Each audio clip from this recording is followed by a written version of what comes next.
I'm Nathan Judah. I'm here with Wolves reporter Tim Spiers. Tim, they fought valiantly, but unfortunately Wolves' FA Cup dream is finally over. Yeah, it's after such a big week, such a big build-up, it's quite underwhelming really. But do you know what? They gave everything. I don't think they could have given any more tonight. No. I think they surpassed a lot of people's expectations. Chelsea, they've been in a game. They've been in a hell of a game. I can't remember Wolves ever working harder, seeing Wolves expend more energy than they did. Yeah. They were magnificent, and the game plan nearly paid off. They just needed to score first, and preferably in the first half, because they got tired second half and just fell up short against a team that cost 10 times as much as theirs did. So yeah, they can be very proud of their efforts. Chelsea top of the table, probably going to win the Premier League this year. Wolves 19th in the Championship, battling against relegation potentially, and yet they were the better side in the first half. They were, and they should have led within 5 minutes. Mm-hmm. Saville, a free shot from 12 yards, you back yourself to score. The keeper's motionless. So that was a real kind of not so much a turning point, but a fantastic early opportunity, which you're not going to get many against a team like that. But I thought they were so brave in possession. It wasn't like they were sitting back in their 18-yard box and just soaking up the pressure and trying to counter Chelsea. There was an element of that, but they were bombing forward in such big numbers. I was counting 5-6 players in the Chelsea box. They were brave in possession. They were brave at getting players forward, and they took the game to Chelsea. They didn't freeze. They weren't overawed by the occasion. They didn't show Chelsea too much respect. They really got in their faces. They got at them. They gave them a hell of a game.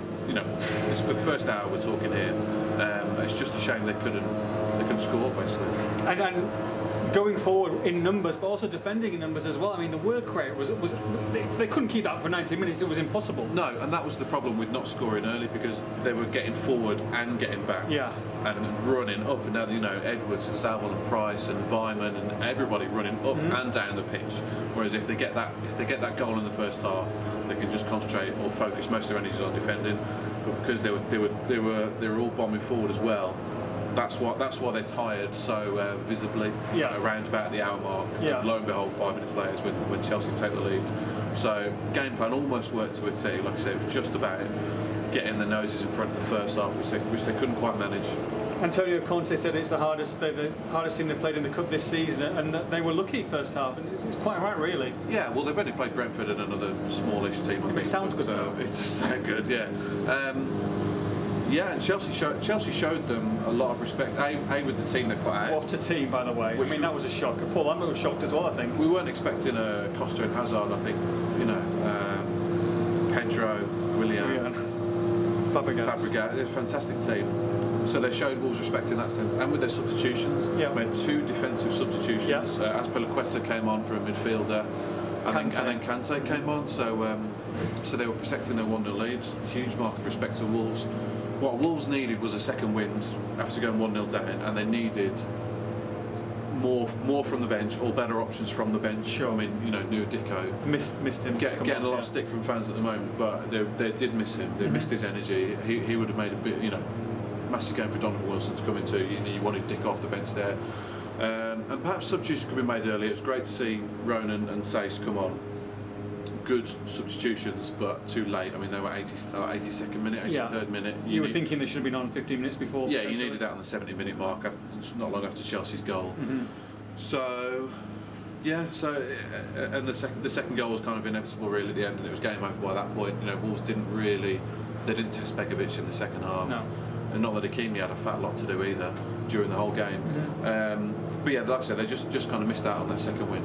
But the fans appreciated it. They showed appreciation at full time, and what an atmosphere here. It was absolutely incredible.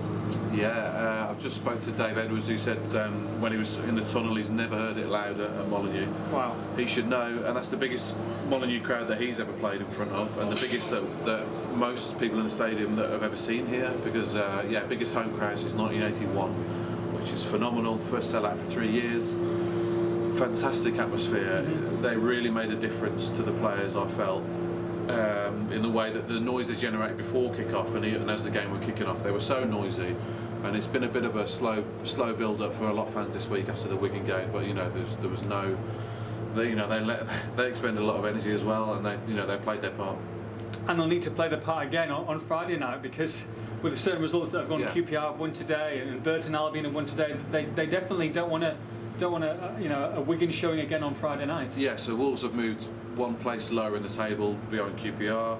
We've got a massive away win, and Burton won as well, so they're now 5 points off relegation zone.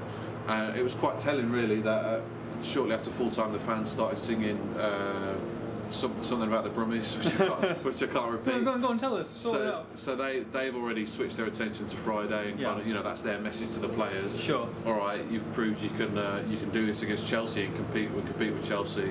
You've got to do it again on Friday, which is a big ask. But that's what Wolves have got to do now. They've got to show why they haven't been doing this in the league.